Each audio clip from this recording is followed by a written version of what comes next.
Imagine spending $250,000 on gacha games by stealing all that money from your grandmother. That's exactly what happened to a Japanese family and a user on Twitter called Q. We're gonna be talking about a situation going on that came out yesterday. This happened last year but came out to light only yesterday after he made this post public. The post is in Japanese and auto-translated, correcting a couple of the phrases, would be saying something like this. If anyone knows more about this, I'm embarrassed. My older brother, 31, withdrew money from my grandmother, 82, without permission, transferred it to his own account and used it all to pay for games. The brother unilaterally stated that the total amount was about 40 million yen and that since it was a civil matter, he would not be held responsible for any crime. And then he attaches two pictures, one as you can see with all of the expenses. You might be thinking, oh, that's not too bad, it's not a lot of expenses, but that's just one sheet of paper. He attaches a second picture where you can appreciate how many purchases he's been doing on the last 2 years, spending money from his grandmother. Now, personally, you would have to be a scumbag on my book to steal from your own family, not only from your own family, but from your grandmother that's 80 years old, $250,000, which is the equivalent to 40 million yen right now. I'm not sure 2 years ago, but right now, right, it's $250,000, and spend it on mobile games. Now, you might be thinking, all right, Sefhi, by that picture, it's not clear what game he's spending money, but if you zoom in and you see the icon, you more or less can guess, and the game, it's actually called Legendary Sword. It will be translated to Legendary Magic Sword, something like this, and I'm going to be putting a trailer right now on top so you can see how the game looks, right?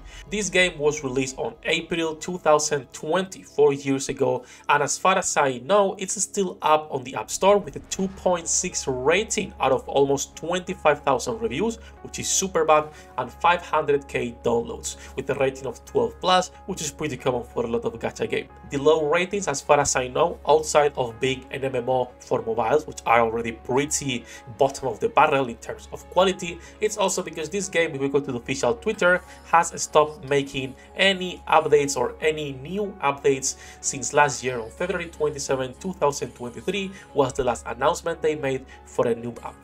After that, the game is still up, selling packs and selling everything in the shop, but it is not bringing any new content into the game.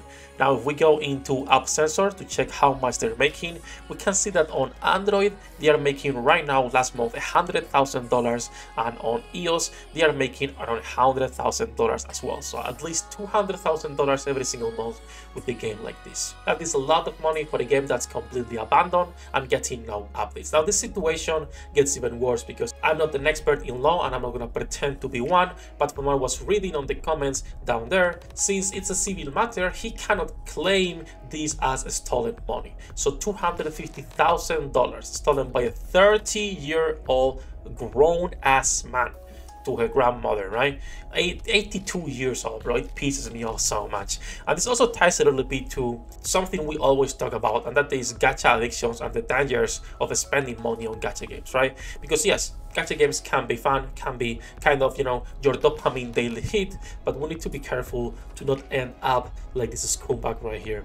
Now, you might be thinking, all right, Sefhi, after all of this explaining what game he spent the money, how much he stole, how much the company currently is making, even with a game that gets no updates, Sefhi, what's the gameplay of this Legendary Magic Sword? Is it a good game? Well, sadly, it's a mobile MMO that looks just like this.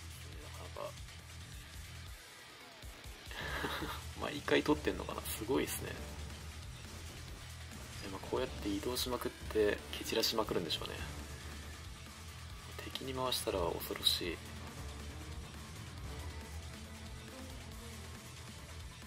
So yeah, our Japanese brother here, I don't even want to call him brother, he's a scumbag, spent $250,000 on a mobile game that looks like that, and it was stolen money from his own family.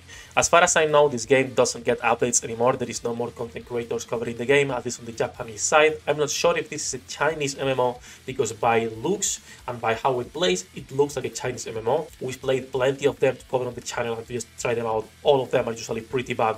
So I'm expecting it's either still available in China or not getting updates anymore on both regions. If anyone knows more about this game and if it's still active or getting updates, please do let me know. Everything I could find pointed to the opposite direction, which is an abandoned project with a company that's still publishing other games and still making quite a bit of money by exploiting their players. But that's gonna be it for today's story. Sadly, this is something that happens more often than it should, and that's why I always say that, guys, remember that no matter how much you like a gacha game, the companies are not your friends. It doesn't matter how free-to-play friendly it is or how stingy it is. No gacha company is your friend. The only thing they want is to exploit you. That's why they're making a gacha, and that's fine. We can enjoy the games while understanding how they work, right? You can enjoy some alcohol while understanding it's probably not the best for you. That said, do let me know what you guys think about this newest type of editing. I think I'm going to be making shorter videos, but doing a little bit more research on the topics that I want to talk about. That said, that's going to be it for this one. Once again, do let me know what you guys think about the situation. Thank you to all my patrons for making this content possible. Love you all, bossos. Good luck with your pool dinner dates, and see you in the next one. 役立たずは楽園から追放するのみ。ブランとノワールのショータイムです。天地万物を切るとはこういうことだ。